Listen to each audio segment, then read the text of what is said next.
내가 주의 법을 어찌 그리 사랑하는지요. 내가 그것을 종일 작은 소리로 읊소리나이다.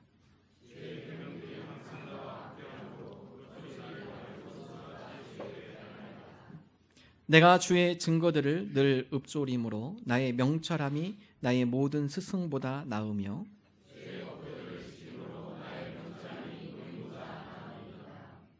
내가 주의 말씀을 지키려고 발을 금하여 모든 악한 길로 가지 아니하였사오며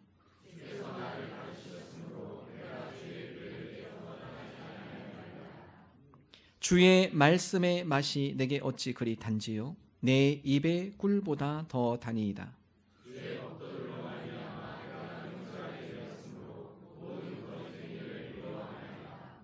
주의 말씀은 내 발의 등이요 내 길의 빛이니이다.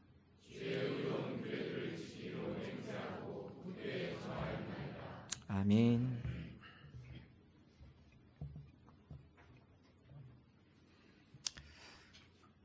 장님 코끼리 만지기라는 이야기가 있습니다. 여러 장님들을 모아놓고 코끼리를 만지게 했습니다. 눈이 잘 보이지 않기 때문에 각자 한 부위를 만지기 시작했습니다. 어떤 분은 코를 만지고 아하, 코끼리는 둥글고 마치 호수처럼 잘 구부려지면서 주름이 생겨 있구나. 어떤 장님은 코끼리의 다리를 만지면서 아, 코끼리는 기둥과 같다. 대들보 기둥과 같다. 어떤 분은 코끼리의 귀를 만지며 코끼리는 마치 부채와 같이 널쩍하다. 어떤 분은 코끼리의 꼬리를 만지면서 마치 코끼리는 채찍과 같다. 장님 코끼리 만지기 이야기는 우리에게 여러 교훈을 주고 있습니다. 자기가 생각하는 한 분야를 마치 전체인 것처럼 얘기하는 오류를 범하지 마십시오. 우리 신앙생활도 마찬가지입니다. 내가 만난 하나님, 그 하나님이 전부이느냐, 그 하나님을 기준을 가지고 우리가 다른 사람을 평가하거나 다른 사람에 대해서 때로는 정죄할 수도 있습니다. 위험한 것이죠. 우리가 하나님을 좀 더 깊이 알아갈 필요가 있다는 사실입니다. 하나님께서는 우리가 하나님을 알을 수 있도록 두 가지 계시를 주셨는데 첫 번째는 일반 계시입니다. 일반 계시는 이 자연을 통하여서 하나님을 알아가는 것입니다. 하늘의 태양과 별을 보며 우주 만물의 자연 만물을 보며 이 모든 것들을 만지시고 또 운행하시는 섭리, 그것은 하나님이 아니면 불가능한 일. 그러므로 자연 속에서 자연의 오묘한 섭리를 통해 우리가 하나님을 인식하고 하나님을 알아갈 수가 있습니다. 이것을 우리는 일반 계시라고 표현합니다. 두 번째 계시는 하나님보다 더 정확하게 알려주시려고 하나님께서 우리에게 말씀을 주십니다. 이것을 특별 계시라고 하는데 하나님의 말씀을 통해 하나님이 어떤 분이신지 또 하나님의 속성은 어떤 속성이 있으신지 하나님을 구체적으로 자세하게 더 깊이 알아가는 것, 하나님의 성경 말씀을 통해 우리에게 특별하게 계시하는 말씀, 이것을 우리가 특별 계시. 그래서 우리는 하나님의 말씀을 통하여 하나님을 더 깊이 자세하게 알아갈 수 있게 되어지는 것입니다. 지난주 예배에 대해서 2주간 여러분과 함께 말씀을 나눴죠. 예배, 그것은 바로 하나님 앞에 드리는 것이다. 예배라는 것은 하나님과의 만남입니다. 그러므로 영과 진리, 성령의 도우심으로 우리가 예배를 드려야 합니다. 예배를 드리는 것은 나를, 목회자를 보는 것이 아니라 옆에 있는 환경을 보는 것이 아니라 오늘 이 예배를 받으신 하늘 보좌에 앉아 계신 하나님을 바라보며 하나님께 우리의 포커스와 관심을 모으고 하나님을 높이는 것, 하나님 앞에 나아가는 것이 바로 예배입니다. 그러므로 예배를 드릴 때 몸과 마음을 단정히 정리하여서 정성을 다하여 하나님 앞에 예배를 드려야 합니다. 예배는 여기서 끝나는 것이 아니라 마지막으로 예배는 오늘 하나님께 주신 이 은혜를 가지고 흐트러졌던 우리의 마음을 다시 잡고 혼동되었던 우리의 정신을 다시 가다듬고 우리의 손과 발, 하나님이 기뻐하지 못했던 우리의 손과 발이 있다면, 행동이 있다면 다시 온전하게 우리의 자세를 고치고 다시 이 세상 가운데 하나님이 원하시고 선하시고 하나님께서 뜻하신 뜻이 무엇이니 분별력을 가지며 살아가는 삶, 바로 삶의 예배자로 나가는 것, 그것이 바로 예배이다. 함께 말씀을 나눴죠. 하나님이 설하시고 온전하시고 기뻐한 뜻이 무엇인가 이것을 분별하며 나아가 삶의 예배자로 살기 위해서는 우리가 하나님의 말씀을 반드시 알 필요가 있어요. 하나님께서 바로 그러한 삶을 살아가도록 우리에게 좋은 지침, 말씀을 우리에게 주셨습니다. 오늘 시편 119편 말씀은 바로 이 오묘한 하나님의 말씀, 이 말씀이 얼마나 귀한 말씀인지 내가 평생 이 말씀을 붙들고 평생 이 말씀을 사랑하며 내가 이 말씀을 나의 입으로 읊조리며 이 말씀을 묵상하며 살아가겠습니다. 말씀에 대한 사랑. 여러분, 말씀을 사랑하는 것은 하나님을 사랑하는 것이죠. 말씀을 통해 하나님이 계시기 때문에 그렇습니다. 오늘 20편 119편 말씀을 통해 우리도 그러한 마음을 갖기를 원합니다. 첫 번째, 오늘 20편 119편 말씀은 내가 평생 종일토록 하나님의 말씀을 묵상하겠습니다 고백하죠. 97절 함께 한 목소리 읽습니다. 내가 주의 법을 어찌 그리 사랑하는지 종일 작은 소리로 읊조리나이다. 내가 주의 법을 어찌 그리 사랑하는지요. 내가 그 주의 법, 주의 말씀, 그것을 종일토록 항상 작은 소리로 읊조리나이다. 여기서 읊조린다는 것은 하나님의 말씀을 듣고 끝나는 거 아닙니다. 그냥 말하고 뱉어서 끝나는 것이 아니라 읊조린다는 것은요, 하나님의 말씀을 집어삼키는 것입니다. 오늘 나에게 주신 이 말씀을 나의 속 깊은 곳으로 갖고 가겠습니다. 이 말씀을 나의 마음속 깊은 곳에 새기겠습니다. 잊지 않겠습니다. 이 말씀이 나의 몸 가운데 생활화되도록 이 말씀을 기억하겠습니다. 내 입술로 고백하며 이 말씀을 붙잡고 나아가겠습니다. 여러분, 묵상, 읊조리다, 이 묵상, 이것은 영어로는 메디테이션 단어를 쓰는데요. 이 단어는 약 메디신에서 출발이 됐습니다.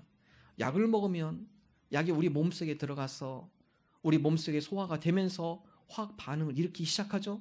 약의 영향력이 우리 몸속에 끼치게 되어집니다. 묵상이라는 것이 단지 우리가 눈으로 보고 입으로 뱉는데서 끝나는 것이 아니라 오늘 이 말씀이 우리 심령 가운데 약이 되어서 메디신이 되어서 이 말씀이 우리 삶 가운데 영역 가운데 영향을 끼치는 말씀의 효력이 나타나는 그런 묵상의 삶을 살아가겠습니다. 특별히 시편 119편 이 기자는 하나님의 말씀, 그 말씀을 우리가 가까이 할 때마다 이 말씀이 우리를 너무나 지혜롭게 합니다. 하나님의 말씀을 읽고 묵상하며 이 말씀이 나로 하여금 명철하게 해줍니다. 또한 이 말씀을 묵상하고 이 말씀을 먹고 살아가니까 내가 죄악의 길에 행하지 않습니다. 죄악의 길로부터 이 말씀이 나를 보호해주고 안내해주고 주님이 선하시고 기뻐하신 뜻이 무엇인지 분별하며 살아가도록 우리를 이 말씀이 인도해 주십니다. 다 가지고 배가죠. 자, 9절 말씀 함께 한 목소리 읽겠습니다. 청년이 무엇으로 그 행실을 깨끗하게 하리이까 주의 말씀만 지킬 따름이니이다. 특별히 자기의 과거를 회상해봐요. 오늘 시편 119편 기자는 인생에 많은 경험을 하신 분이에요. 청년이 아닙니다. 자기의 삶을 되돌아보니까 청년의 시제 가장 에너지가 왕성하고요, 야망이 크고요, 하고 싶은 일들이 많고요. 그러나 절제력이 부족해요. 청년의 시절에 내가 깨끗하게 사는 것, 절제가 안 되면 에너지는 많은데 그 가운데 조절되지 않는 나의 삶 가운데 내 삶을 어떻게 깨끗하게 할 수 있을까 되돌아보니까 말씀이에요. 말씀. 하나님의 말씀을 지킬 때 내가 깨끗하게 거하게 되어지며 깨끗한 삶을 살아가게 되더라. 그래서 11절에 다음 가지고 고백합니다. 함께 한 목소리 읽습니다. 내가 주께 범죄하지 아니하려 하여 주의 말씀을 내 마음에 두었나이다. 내가 청년실에 깨끗하게 살고 싶습니다. 범죄하지 않기를 원합니다. 죄악의 길로 내가 기웃거리지 않기를 원합니다. 그러기 위해서 말씀을 내 마음에 둡니다. 그럼 말씀을 우리 마음에 두지 않으면요, 다른 게 우리를 지배합니다. 칼빈은 유명한 얘기를 하죠. 우리 마음은 우상을 만드는 공장이다. 하나님의 말씀이 우리 마음이 지배당하지 않으면, 하나님의 말씀을 우리 마음에 두지 않으면 우리 마음속에 또 다른 우상들이 자꾸 생겨나요. 우리 마음속에 하나님이 기뻐하신 뜻보다는 우리의 탐심과 욕심대로 살고 싶은 마음이 끊임없이 솟구쳐 올라오는 것이 우리의 모습이에요. 그래서 오늘 이 시편 기자는 내가 주께 범죄하지 않기 위해서 주님의 말씀을 내 마음에 붙잡아 놓습니다. 내가 범죄하고 싶을 때마다 그 말씀을 떠올리며 그 말씀을 붙들며 범죄하고 싶을 때마다 그 말씀으로 대적하며 말씀으로 이겨냅니다. 이 말씀을 지키며 살아갑니다. 여러분, 시편 1편은요, 복 있는 사람에 대해서 다음 가지 표현하죠. 복 있는 사람은 악인들의 꾀를 따르지 아니하고 죄인들의 길에 서지 아니하고 오만한 자들의 자리에 앉지 아니하고. 다 복수 써요. 복수. 죄인들입니다. 악인들, 오만한 자들. 시편 1편은요 이 세상의 표현에서 죄의 덩어리로 봅니다. 죄의 덩어리. 우리가 주님 앞에 나와 예배드릴 때 우리의 마음이 정돈이 되어지고 생각이 바로잡혀지고 우리의 삶의 태도를 다시 한번 정돈하게 되죠. 그러나 다시 우리는 세상의 죄의 덩어리들 속으로 들어가는 거예요. 우리가 말씀을 지키지 않고 말씀을 마음에 새기지 않고 마음에 두지 않으면 우리도 언젠가 나도 모르게 죄의 덩어리들 속에서 그대로 파묻혀 사는 거죠.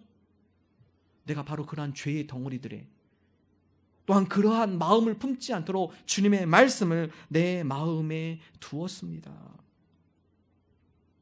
또한 이 말씀은 내가 고난 가운데 나에게 위로가 되어주고 이 말씀이 나를 살려주시는군요. 그래서 내가 이 말씀을 사랑합니다. 50절입니다. 50절 말씀 함께 한 목소리 읽습니다. 이 말씀은 나의 고난 중에 위로라. 주의 말씀이 나를 살리셨기 때문이다. 고난당하고 힘들고 좌절하고 영혼이 녹아내리고 낙심과 절망 가운데 주저앉고 있고 일어날 수 있는 힘이 없어요. 그런 가운데 하나님의 말씀이 고난 가운데 있는 나의 마음을 위로해 주기 시작해요. 그 말씀이 다시 나를 세워주기 시작하고 나를 살려주기 시작합니다.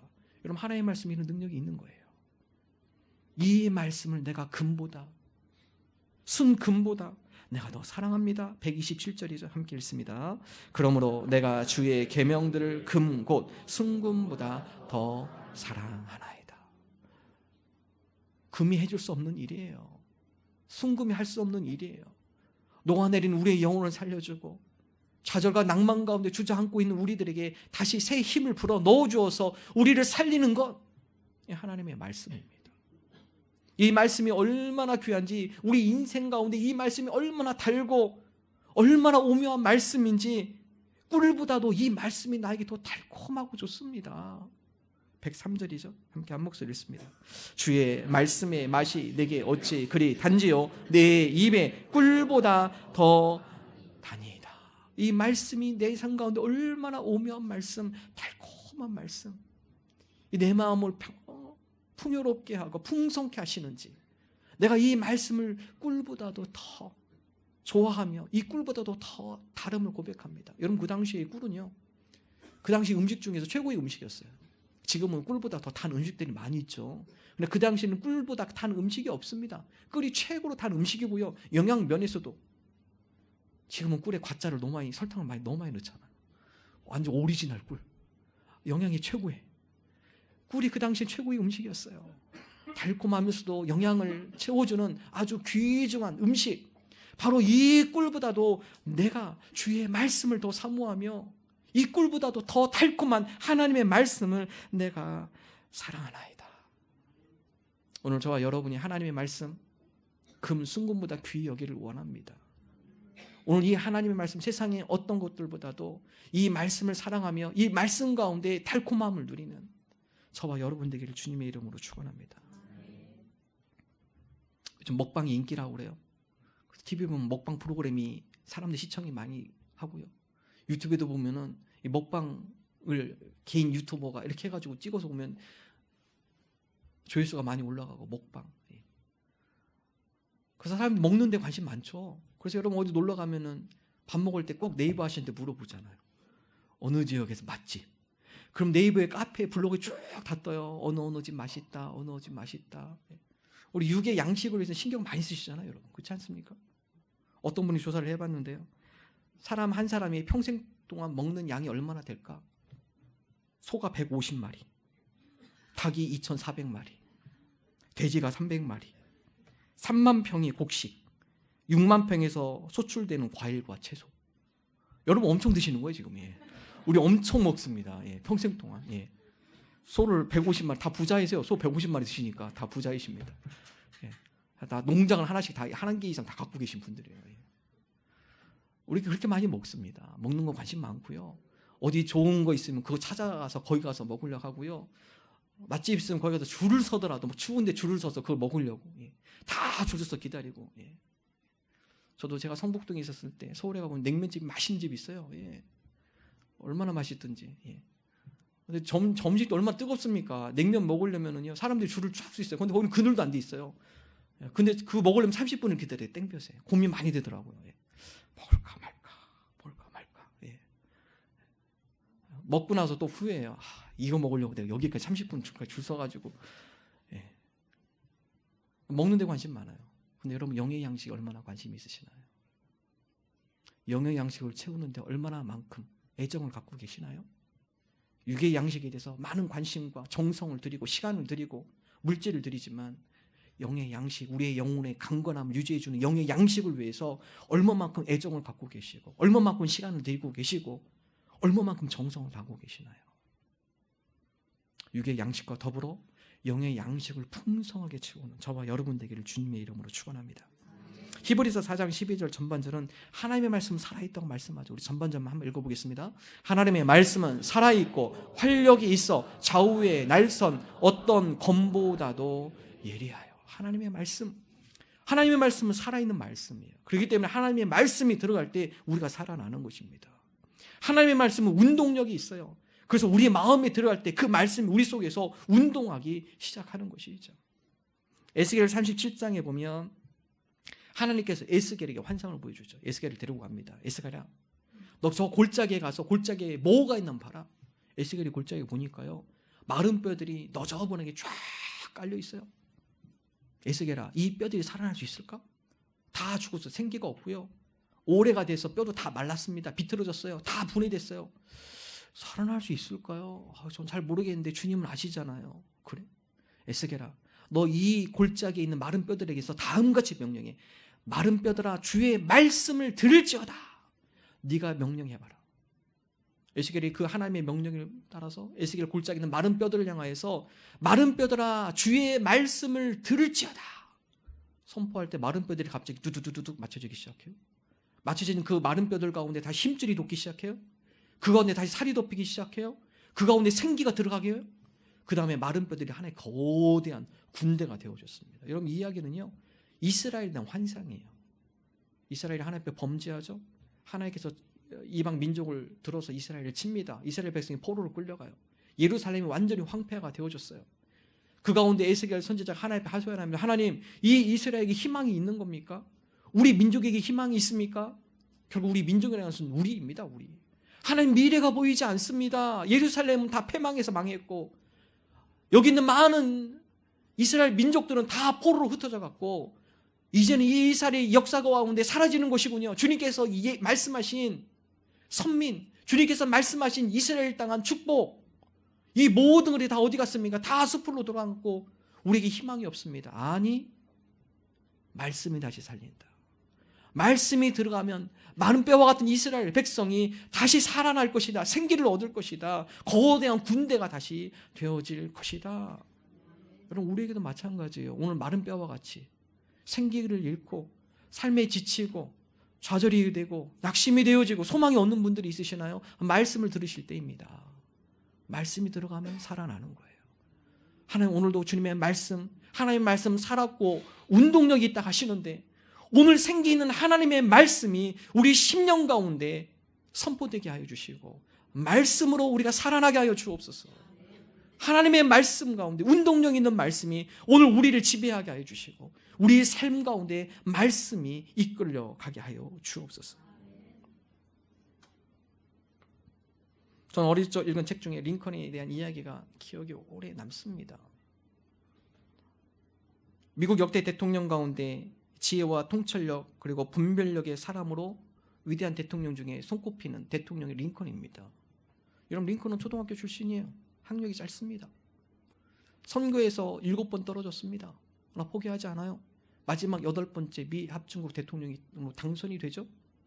국회 연설할 때 링컨이 빠지지 않고 가져가는 게 있습니다. 성경책이에요. 국회 연설할 때 성경책을 늘 끼고 갑니다. 회의할 때도 늘 성경책을 옆에 두고 회의를 해요. 집무실에서도 늘 자기 집무실 책상 옆에 늘 성경책을 놓고 구상하며 정책을 결정하며 성경책을 갖게 한 사람, 성경책을 사랑한 사람 링컨입니다. 링컨이 미국 대통령 당선되면 다음같이 이야기를 합니다. 오늘 나로 하여금 이 자리에 있기까지 나를 이끌어 준 것, 그것은 바로 나의 어머니가 초등학교 3학년 때 돌아가시며 유언으로 남겨주신 어머니의 성경책. 오늘 이 성경책이 나로 하여금 좌절과 낭망에서 일으켜 주었고 포기하지 않게 해주었고 지혜와 분별력을 갖고 살아가도록 오늘 이 말씀이 나를 인도해 주었습니다. 여러분, 초등학교 3학년 때 그 어머니 낸시가 풍토병에 걸려서 세상을 떠나죠. 마지막 유언을 남긴 것이 그의 어머니 낸시가 링컨에게 얘기합니다. 링컨아, 내가 너에게 줄 수 있는 건 아무것도 없다. 그러나 네가 힘들고 어려울 때 이 성경책을 읽어라. 하나님께서 너를 지키시고 너와 함께 하시고 너를 인도해 주실 거야. 그리고 정말 더 엄마가 보고 싶을 때 그때 성경을 더 많이 읽어라. 그럼 하나님께서 그 가운데 엄마의 빈자를 하나님이 사랑이 채워줄 거야. 여러분, 링컨은 어떤 책보다 성경을 사랑했어요. 힘들 때마다 성경을 더 많이 읽었습니다. 어려울 때마다 성경을 붙잡고 그 가운데 성경 말씀 가운데 위로를 받았어요. 힘을 얻었어요. 하나님의 말씀은 살아있습니다. 운동력이 있습니다. 하나님의 말씀이 들어갈 때 우리가 살아나게 되어지는 것입니다. 영국의 존 웨슬리, 말씀 읽다가 성령의 충만함을 받고 혼돈과 타락 가운데 있던 영국을 다 뒤집어 놓죠. 하나님의 말씀이 들어가니까 그 가운데 불이 일어나고 많은 사람들에게 하나님의 말씀을 선포하며 그 가운데 혼돈과 타락 가운데 있는 많은 영국의 젊은이들에게 회개하며 그들이 하나님께 돌아오는 위대한 영적 지도자로 존 웨슬리가 사용이 되어집니다. 어거스틴, 타락과 방탕하는 가운데 톨레에게 듣고 읽어라. 소년들의 합창 소리에 도대체 무엇을 듣고 읽으라 하는 것인가? 성경을 피니까 로마서 13장 12절, 방탕하지 말아라. 낮에와 같이 단정히 행해라. 이 말씀이 그 가운데 살아 움직이며 운동력 있게 되어지며 그의 삶이 한순간에 바뀌어집니다. 조지 밀러 요한복음 3장 16절을 말씀을 통해 거듭남을 체험하며 하나님께서 나를 얼마나 사랑하시는지, 예수 그리스도의 사랑으로 내가 하나님의 거룩한 자녀가 되었음을 고백하며 전도자로 살아가게 되어집니다. 조나단 에드워드, 디모데전서 1장 17절을 보며 하나님의 영광의 임재를 체험하며 하나님의 영광과 그 임재를 감격하며 주의 역사를 위해 쓰임받는 위대한 지도자가 되어집니다. 여러분, 그렇습니다. 하나님의 말씀이 우리 인생을 바꾸는 것입니다. 하나님, 우리가 이제는 삶의 예배자로 살아감에 있어서 주님의 말씀을 붙들고 주님께서 원하시고 기뻐하시고 온전한 뜻이 무엇인지 분별하며 주님의 백성으로 살아가는, 묵상하는 그리스도인들이 되게 하여 주옵소서. 이러한 믿음 나가는 저와 여러분 되기를 주님의 이름으로 축원합니다. 두 번째, 묵상에서 그치면 안 돼요. 오늘 말씀은 이 달고 오묘한 말씀, 천금보다 송이꿀보다 더 귀한 이 말씀을 우리 마음에 심고 이제는 이 말씀에 따라 우리가 순종하며 이 말씀을 지키며 나아가겠습니다. 1절 한번 읽어볼까요? 119편 1절 함께 읽습니다. 행위가 온전하여 여호와의 율법을 따라 행하는 자들은 복이 있으며. 성경에서 복 있는 자 누구인가? 성경은요, 복 있는 자는 하나님의 말씀, 주의 율법을 따라 행하는 자예요. 행하는 자. 듣고 끝나는 거 아닙니다. 말씀을 듣고 깨닫고 거기서 끝나는 게 아니에요.